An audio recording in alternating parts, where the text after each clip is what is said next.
नमस्कार, आप देख रहे हैं पुलिस वाला वेब न्यूज और मैं हूं आपके साथ। एक तरफ महिलाओं की सुरक्षा व सम्मान को देखते हुए कानून में प्रावधान किए गए हैं, लेकिन इस कानून को हथियार बनाकर कुछ महिलाओं के द्वारा झूठी शिकायत कर निर्दोष लोगों को भी कानून के कटघरे में खड़ा किया जाता है। कुछ इसी तरह का मामला थाना क्षेत्र मझौली का प्रकाश में आया, जहां नगर परिषद मझौली के वार्ड क्रमांक 4 निवासी एक महिला ने गंगा प्रसाद गुप्ता निवासी नगर परिषद मझौली वार्ड क्रमांक 4 के ऊपर छेड़खानी का आरोप लगाते हुए थाने में शिकायत दर्ज कराई। वहीं फरियादी महिला ने अपनी शिकायत में उल्लेख किया है कि वह नगर परिषद की निवासी हैं और दिनांक 18/9/2023 को सुबह करीब 9 बजे अपनी बॉडी के अंदर नहा रही थी। तभी गंगा प्रसाद गुप्ता बाउंड्री के अंदर घुस गया और गलत नियत से लपट पड़ा, जो पहले भी कई बार नहाते हुए से झांकता रहा था। जहां महिला की शिकायत पर भारतीय दंड संहिताओं के तहत अपराध पाए जाने से आरोपी के विरुद्ध अपराध की धाराओं में मामला कायम किया गया। तो वहीं चश्मदीदों ने बताया है कि विवाद है कद्दू तोड़ने के मामले में संबंध में चश्मदीदों के अनुसार फरियादी महिला के पति और देवर का गंगा प्रसाद गुप्ता के साथ 18 सितंबर को सुबह कद्दू तोड़ने को लेकर विवाद हुआ था और स्थिति मारपीट की स्थिति निर्मित हो गई थी, जहां लोगों के द्वारा बीच बचाव किया गया। तब फरियादी महिला का पति उसे बाइक पर बैठाकर गंगा प्रसाद गुप्ता को धमकी देते हुए थाने की ओर चला गया, जो कह रहा था कि ऐसी धाराएं लगवाने की जमानत नहीं होती। वहीं मामले के संबंध में गंगा प्रसाद गुप्ता ने बताया कि मेरे मकान मालिक एवं फरियादी के पति का जमीनी विवाद है।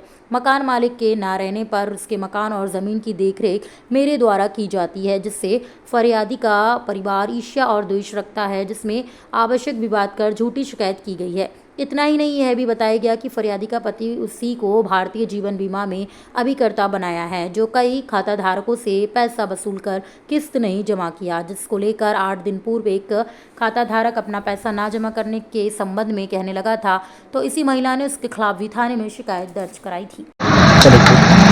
आपका क्या नाम है? मेरा नाम गंगा प्रसाद गुप्ता है। जो 18 तारीख को आपके ऊपर FIR हुआ है, क्या कुछ मामला है? ये मामला सब गलत है। मैं दुकान में 8:30 बजे आया। इसके बाद एक लड़का संदीप कुमार गुप्ता है, उसको मैंने बोला कि जाओ कद्दू तोड़ लाओ। अपने मकान के पीछे मकान मालिक के मकान में कद्दू लगा था, उसने तोड़ के आया। वो मेरे साथ में था। जब तक कद्दू तोड़ के लाया मुझे दिया, मैं दुकान में आके बैठ गया। वो मेरे साथ ही था। मैं वो पूरा चश्मदीद गवाह है, किसी तरह का वो नहीं हुआ। मैंने जब दुकान में आ गया बैठा था, तब उनके मतलब देवर अनिल कुमार गुप्ता, अमृतलाल गुप्ता और अरविंद गुप्ता, शिवम और उनके पिताजी लोग आके दुकान के अंदर मेरे गाली गलौज करने लगे। समय 9 बजे का टाइम था और इसके बाद गाली गलौज देने लगे, मुझसे लपटबाजी दुकान के अंदर। मैंने भी अपने बचाव की कोशिश किया और यहाँ फिर बगल में ध्रुव गुप्ता थे और संतोष कुमार गुप्ता, जो कि मेरे बगल के पड़ोसी हैं, उन्होंने बीच बचाव किया। जब लड़के को भेजे थे कद्दू तोड़ने के लिए, आप भी साथ में गए थे कि नहीं? मैं पीछे एक कमरा और है, वहाँ खड़ा था और उसको बोल दिया था कि ये बीच में है, तोड़ के लाओ। और वो ला के मुझे तोड़ के दिया और फिर मैं उसी के साथों साथ अपनी दुकान आ गया। अगल बगल और कोई दिख रहे थे कि नहीं? नहीं, वहाँ कोई नहीं था, वहाँ सिर्फ हम दोनों थे। फिर जब वो लोग आपसे झगड़ा करने लगे तो फिर आप कहीं रिपोर्ट करने गए कि नहीं? मैं थाने में गया रिपोर्ट करने। कितने बजे? मैं वहाँ 10:30 बजे पहुँच गया था। मुझे मुंशी जी द्वारा कहा गया कि आप लिखित में रिपोर्ट दीजिए, तो मैंने लिखित में रिपोर्ट उनको दिया और फिर वहाँ से रिपोर्ट TI साहब नहीं थे, मुंशी जी को दिया और इसके बाद मैंने अपनी दुकान चलाया। फिर इसके बाद कैसे क्या जानकारी मिली? फिर मुझे 3 बजे ये जानकारी मिली कि महिला द्वारा आप पर मुकदमा दायर कराया गया है, जो कि 452, 354, 354C मुकदमा लगाया गया है। महिला द्वारा गलत आरोप लगाया गया कि मुझसे ये लपटे थे पगड़ा कूद कर, जबकि कोई बाउंड्री नहीं बनी है, उसका मकान पूरी तरह से पैक है। इसकी निष्पक्ष जांच कराई जाए। मैं अधीक्षक महोदय से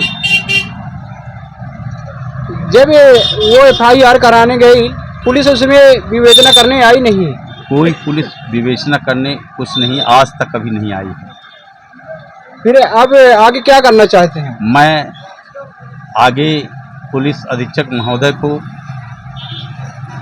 अपना सौंपूंगा कि उसकी निष्पक्ष जांच हो और जांच पूरी कराई जाए, मकान का भी कराया जाए जहां वो घटना स्थल है, और अगल बगल उस दिन तीज का त्यौहार था, उसके घर की पूरी औरतें महान मंदिर यहाँ से 2 किलोमीटर दूर है, सब पूजा के लिए शंकर मंदिर में गई थी। उनके साथ यहाँ सामने अगल बगल उनके परिवार के ही लोग, लेडीज और जेंट्स सब वहाँ मंदिर में थे। सब बता भी रहे हैं कि वो मैं 8, कोई बोला कि 8, कोई बोला 8:30 बजे मैं उसको मंदिर में पाया, वो फिर 9 बजे यहाँ आई है।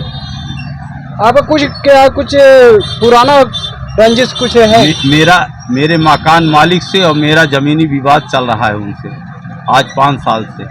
मेरे किराए का मकान खाली करने का उसने नोटिस दिलवाया था, उसका जो मैंने अपील सीधी में आज भी चल रहा है, वही विवाद आज तक उनसे चल रहा है।